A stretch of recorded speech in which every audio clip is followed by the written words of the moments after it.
ఆయన పాత్రుడు గారికి నా హృదయపూర్వక శుభాకాంక్షలు. ఆయన పాత్రుడు గారు అంటే అందరి పాత్రుడు. ఎప్పుడూ ప్రజల గురించే ఆలోచించే వ్యక్తి.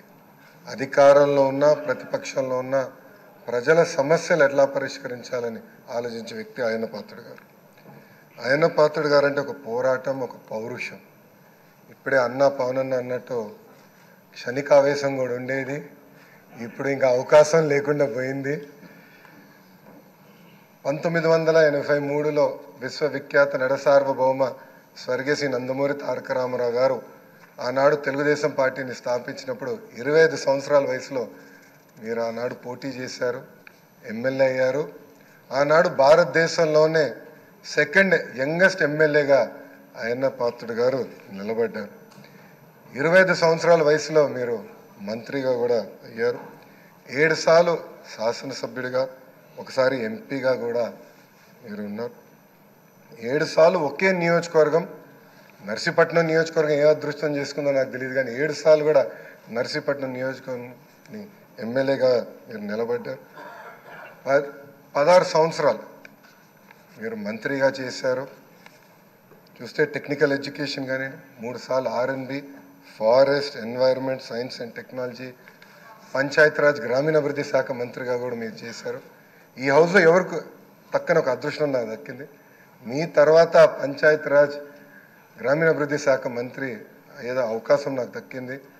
ఆనాడు మీరు ప్రారంభించిన పనులని పూర్తి చేసే అవకాశం నాకు ఇచ్చారు. మీ నాయకత్వంలో 25,000 కిలోమీటర్లు సీసీ రోడ్ వేసాం, ప్రహరీ గోడలు కట్టాం, పంచాయతీ భవనాలు కట్టాం. గ్రామాలు కూడా ఆనాడు యుద్ధ ప్రాతిపదికంగా తాగునీటి పథకాలు కూడా కలిసి ఏర్పాటు చేశారు. అంతేకాకుండా నాకు ఎప్పుడు సలహాలు కావాలన్నా, సూచనలు కావాలని మీకు ఫోన్ చేసేవాడిని, మిమ్మల్ని అడిగి తెలుసుకునేవాడిని. ఆనాడు పంచాయతీరాజ్ గ్రామీణాభివృద్ధి శాఖ మంత్రిగా నేను ఇన్ని పనులు చేయగలనంటే దాని వెనకాల మీరున్నారని ప్రజలందరూ కూడా తెలియజేస్తున్నాను. ఇంతేకాకుండా పెద్దలు గౌరవ ముఖ్యమంత్రి గారు చెప్పినట్లు ఆనాడు ఉత్తరాంధ్ర సుజల సవంతి ఇరిగేషన్ కోసం కూడా మీరు పెద్ద ఎత్తున పోరాడారు. నాకు బాగా గుర్తు, తెలుగుదేశం పార్టీ విశాఖపట్నంలో మహానాడు ఏర్పాటు చేసుకుంటే ఎట్టి పరిస్థితుల్లో అనౌన్స్ చేయాలి అని పట్టుబట్టారు. ఆనాడు కూడా గౌరవ ముఖ్యమంత్రి గారు కూడా అనౌన్స్ చేశారు. అంతేకాకుండా పార్టీలో కూడా పాలిట్ బ్యూరో సభ్యుడిగా, సీనియర్ నాయకుడిగా నాకు ఎప్పుడూ ఒక గైడెన్స్ ఇస్తూనే ఉన్నారు. ఒకే పార్టీ, ఒకే జెండా, ప్రజల ఎజెండాగా మీరు ముందరికెళ్ళిన వ్యక్తి. గత 5 సంవత్సరాలు మీరు కూడా ప్రభుత్వం చేతిలో ఒక బాధితులు. 23 కేసులు మీ పైన కూడా బంపర్ ఆఫర్ మీ పైన కూడా పెట్టారు. మీ పైన కూడా నిర్భయ కేసు పెడతాం కానివ్వండి, అని చేస్తాం, చాలా బాధాకరం. ఆనాడు కావాలని ఇల్లు ఇల్లీగల్గా ఉందని కోర్టు కూల్చొద్దు అని చెప్పినా కూడా అతి ఉత్సాహంతో అధికారుల్ని, పోలీస్ సోదరులను పంపించి మీ ఇల్లు పైన కూడా దాడి చేశారు, కుటుంబం పైన దాడి చేశారు. మీ భార్య కానీ 2 అబ్బాయిలు కూడా బాధితులై ప్రభుత్వం చేతుల్లో. ఆనాడు నేను నర్సీపట్నంకు వెళ్ళాను, కుటుంబాన్ని కలిసినప్పుడు వాళ్ళని ఒకటే అడిగాను, ఇక్కడికి మీరు ఎందుకు వచ్చారు? మీ అవసరం రాష్ట్రానికి ఉంది, ఏం పర్వాలేదు, ఆయన పాత్రుడు గారు పోరాడతారు, ఎక్కడికి వెళ్ళరు, మీరు వెళ్ళి అందరు కార్యకర్తల్ని కాపాడండి అని తల్లి కూడా నాకు చెప్పడం జరిగింది. నేను అది ఎప్పుడూ మరవలేను. రాజకీయాలు చూసి పెరిగిన వ్యక్తి. ఒకప్పుడు శాసనసభ జరుగుతుందంటే రాత్రి 2-3 వరకు కూడా జరిగేది. ముఖ్యమంత్రి గారు, ప్రతిపక్ష నేత హోరాహోరీగా చర్చలు చేశారు. యువకులుగా మేమందరం చూసేవాళ్ళం. ఉందాతనంగా సభ జరిగేది. ఎవరన్నా స్పీడ్గా మాట్లాడినా రెండో రోజు సభకొచ్చి కొంచెం స్పీడ్గా మాట్లాడడం, క్షమించండి అని కూడా కోరిన రోజులు అందరం చూసాం. కానీ గత 5 సంవత్సరాలు అన్నీ లేకుండా పోయినాయి. ప్రజలు కూడా ఒక మాటలో చెప్పాలంటే శాసనసభని అసహించుకునే పరిస్థితి వచ్చింది. ఇది చాలా చాలా బాధాకరం. ఇక్కడ చాలామంది మొదటిసారి శాసనసభ్యులు ఉన్నారు. మీ నాయకత్వంలో నేర్చుకునేదానికి మేము ఈ హౌస్కి వచ్చాం. సభ సాంప్రదాయాలు ఏంటి, ఎలా ముందలు తీసుకెళ్ళనేది మీరు మమ్మల్ని అందరినీ గైడ్ చేయండి. యంగ్స్టర్స్గా గతంలో ఎట్లయితే సభ జరిగేదో, పెద్దలు ఎలా ఈ సభని నిర్వహించారో నేర్చుకోవాలన్న ఆలోచనతో మేమందరం ఇక్కడికి వచ్చాం. మీ ప్రోత్సాహం ఎప్పుడు మాకు ఉండాలని మిమ్మల్ని అందరినీ అధ్యక్ష వారిని నేను కోరుతున్నాను. అంతేకాకుండా మాకు నాయకత్వం అందించండి, లీడర్షిప్ ఇవ్వండి. హౌస్ని మేమందరం మీరు చెప్పిన మాట మీద నిలబడతాం.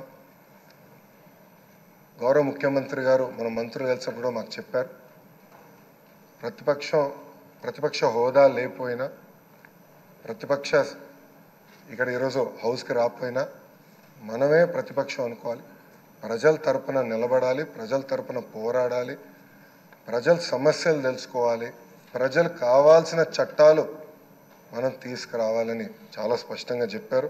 దానికి మీ సహకారం చాలా చాలా అవసరమని మిమ్మల్ని నేను కోరుతున్నాను. అయ్యనాథ్ పాత్రుడు గారిపైన ఎన్ని కేసులు పెట్టినా, ఎన్ని రకాలుగా హింసించినా ఆయన ఒకే మాట చెప్పేవారు, నేను తగ్గేదే లేదనేవారు. అహర్నిశలు పోరాడేవారు. గన్నవరం సభలో కూడా మీరు ఆనాడు వచ్చి మాట్లాడితే కూడా మరుసటి రోజు మీ పైన కేసు పెట్టి నాన్ బెయిలబుల్ వారెంట్ కూడా ఇష్యూ చేస్తాం చూసాం.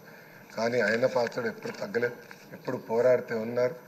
ఆ స్ఫూర్తిని మేము అందరం కూడా హౌస్కి తీసుకెళ్తాం. మీ దగ్గర నుంచి మేము చాలా నేర్చుకోవాల్సిన అవసరం ఉంది. సో మా లాంటి యువకుల్ని ఈ హౌస్లో మీరు గైడ్ చేయాలని ఈ సభాముఖంగా కోరుకుంటూ నాకే అవకాశం ఇచ్చిన మీకు నా హృదయపూర్వక నమస్కారం. 16వ శాసనసభకి ఏకగ్రీవంగా ఎన్నికైన సభాపతి శ్రీ చింతకాయల అయ్యనాథ్ పాత్రుడు గారికి హృదయపూర్వక నమస్కారాలు, మీ శుభాకాంక్షలు. ఇది నేను మొదటిసారి అసెంబ్లీలోకి అడుగు పెట్టడం. ఇలాంటి సుదీర్ఘ రాజకీయ అనుభవం ఉన్న దాదాపు 7 సార్లు ఎమ్మెల్యేగాను, ఒకసారి పార్లమెంట్లో అడుగుపెట్టిన మీకు, Panchayati Raj, technical education, forest, R&B అనేక మంత్రిత్వ శాఖల్ని సమర్థవంతంగా నిర్వహించిన మీకు ఈ సభాధ్యక్షుడు, ఈ స్పీకర్ స్థానంలో కూర్చోవడం నాకు చాలా ఆనందంగా ఉంది. ఎన్ని దశాబ్దాలు ప్రజలు రాజకీయ జీవనంలో, ఎన్ని దశాబ్దాలు ప్రజలు మీ వాడి వేడి చూశారు. మీకు కోపం వస్తే ఋషికొండను చెక్కినట్టు ప్రత్యర్థులకి పదునైన ఉత్తరాంధ్ర యాసలో గుండు కొట్టేస్తారు. ఒకటే బాధేస్తా ఉంది సార్, ఇకపైన మీకు తిట్టే అవకాశం లేకపోవడం. కానీ ఇక మీద సభలో ఎవరు తిడుతున్నా దాన్ని ఆఫ్ చేసే బాధ్యత మీ చేతిలోనే ఉంది. మీరే మైక్ ఆఫ్ చేయాలి. అంటే మా చిన్నప్పుడు నేను చూసేవాడు, ఒకసారి అల్లరి చేసే అబ్బాయిని క్లాస్ లీడర్ చేసేవాడు చిన్నప్పుడు మా స్కూల్లో. కానీ ఇన్నాళ్ళు ప్రజలు మీ వాడి వేడి పలుకులు, మీ ఘాటైన వాగ్దాటి చూశారు. ఈ రోజు నుంచి రాష్ట్ర ప్రజలు మీ హుందాతనం చూస్తారు. డిబేట్స్ వెనకాల దాక్కుని సంస్కారహీనమైన భాషల్ని, భావాల్ని రకరకాల మాధ్యాల్లో విరజిమ్ముతూ ఉంటారు. దాని నియంత్రణ మీ ఆధ్వర్యంలో ఇక్కడి నుంచే మొదలవ్వాలి. ఇందాక సభానాయకులు గౌరవ ముఖ్యమంత్రి శ్రీ చంద్రబాబు నాయుడు గారు చెప్తారు, ఆడబిడ్డలు ఏ విధంగా నలిగిపోయారు ఈ రాష్ట్రంలో గత 5 సంవత్సరాల్లో. చిన్న లేదు, పెద్ద లేదు, ఎవరని లేదు. ఎవరన్నా సరే ఒక మాట మాట్లాడితే వాళ్ళు వ్యక్తిగతంగా దూషణ, సోషల్ మీడియాలో వాళ్ళని క్యారెక్టర్ అసాసినేట్ చేయటం, వాళ్ళు పెద్ద నాయకులు కావచ్చు, కార్యకర్తలు కావచ్చు, లేదా వాళ్ళకి ఎదురు తిరిగి ఒక ఒపీనియన్ చెప్పి ఎవరైనా సగటు మనిషి కూడా కావచ్చు. అది ఇక్కడతో ఈరోజు